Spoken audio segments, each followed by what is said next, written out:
নমস্কার, আশা করি সকলে ভালো আছেন। গতকালকে অর্থাৎ ১৬ই জুলাই ২০২৫-এ রাত্রি ১০টা ৩৭ মিনিটে একটি খবর প্রকাশিত হয়েছে হিন্দুস্তান টাইমস বাংলা অনলাইন সংবাদ মাধ্যমে। সেখানে কি বলা হয়েছে না, সপ্তম পে কমিশন ডিএ বাড়ছে ৩%। বিরক্ত রাজ্য সরকারি কর্মীদের নেতা। বাংলায় নয়া বেতন কমিশন কবে? এই খবরে কি থাকছে না, ৩% মহার্ঘ ভাতা বা ডিয়ারনেস অ্যালাউন্স বা ডিএ বাড়ছে, জানালেন পশ্চিমবঙ্গের রাজ্য সরকারি কর্মচারীদের সংগঠনের নেতা। পশ্চিমবঙ্গে কবে সপ্তম বেতন কমিশন গঠিত হবে তা নিয়েও মুখ খুললেন। কি বললেন তিনি, আর ডিএ বৃদ্ধি নিয়ে কি বললেন? এবার যাই বিস্তারিত খবরে। কনফেডারেশন অফ স্টেট গভর্নমেন্ট এমপ্লয়িজের সাধারণ সম্পাদক মলয় মুখোপাধ্যায় বলেছেন, ২০২৫ সালের ১ জুলাই থেকে কেন্দ্রীয় সরকারি কর্মচারীরা এআইসিপিআই অনুযায়ী আরও ৩% মহার্ঘ ভাতা পেতে চলেছেন। এর ফলে তাদের ২০ কিস্তির মেয়াদ পূর্ণ হতে চলেছে। এই বিষয়টি কি না, ২০ কিস্তি মেয়াদ যখনই পূর্ণ হয়ে যাবে তার পরপরই কিন্তু পরবর্তী পে কমিশন ঘোষণা হয়। এটাই এতদিন পর্যন্ত নিয়ম হয়ে আসছে। সেই সঙ্গে তিনি জানিয়েছেন, কেন্দ্রীয় সরকারি কর্মচারীরা জুলাই থেকে ৫৮% হারে মহার্ঘ ভাতা পাবেন। কেন্দ্রের তরফে অবশ্য এখনও সরকারিভাবে ডিএ বৃদ্ধির বিষয়ে কোনো ঘোষণা করা হয়নি। যদিও ডিএ বৃদ্ধির বিষয়ে কেন্দ্রের সময় মোটামুটি নির্ধারিত থাকে, জানুয়ারি এবং জুলাই থেকে বর্ধিত ডিএ কার্যকর হয়। সরকারিভাবে ঘোষণা করা হয় কিছুটা পরে, যেমন জুলাইয়ে যে ডিএ বাড়ানো হয় সেটা ঘোষণা দুর্গাপুজো বা কালী পুজোর আশেপাশে করা হয়ে থাকে।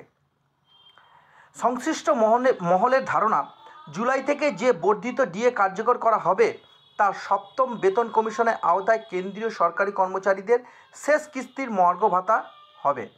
এখানে বলে রাখি যে এখন কেন্দ্রীয় সরকারের সপ্তম বেতন কমিশন চলছে, কিন্তু রাজ্যের এখনও ষষ্ঠ বেতন কমিশন চলছে। কেন্দ্রের হবে অষ্টম বেতন কমিশন এবং রাজ্যের অর্থাৎ পশ্চিমবঙ্গ কর্মচারীদের হবে সপ্তম বেতন কমিশন। তো সেই সপ্তম বেতন কমিশন কবে হবে সেই বিষয়েই এই প্রতিবেদন। তারপর থেকে অষ্টম বেতন কমিশনে কার্যকর হয়ে যাবে।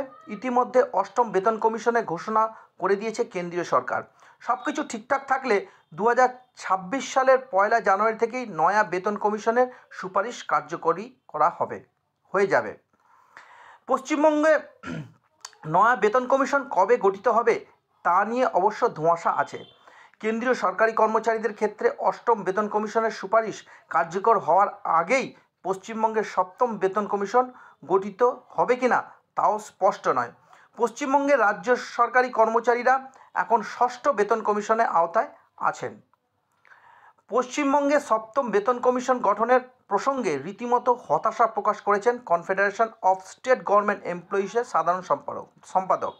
তিনি জানিয়েছেন, কেন্দ্রে অষ্টম বেতন কমিশন গঠন হতে চললেও পশ্চিমবঙ্গের রাজ্য সরকারি কর্মচারীদের জন্য কবে সপ্তম বেতন কমিশন গঠন করা হবে তা সম্ভবত মুখ্যমন্ত্রী মমতা বন্দ্যোপাধ্যায় জানেন। তো একটা জিনিস এখান থেকে পরিষ্কার যে কেন্দ্রে অষ্টম বেতন কমিশন হতে চলেছে, তার সাথে সাথে ৩% ডিএ।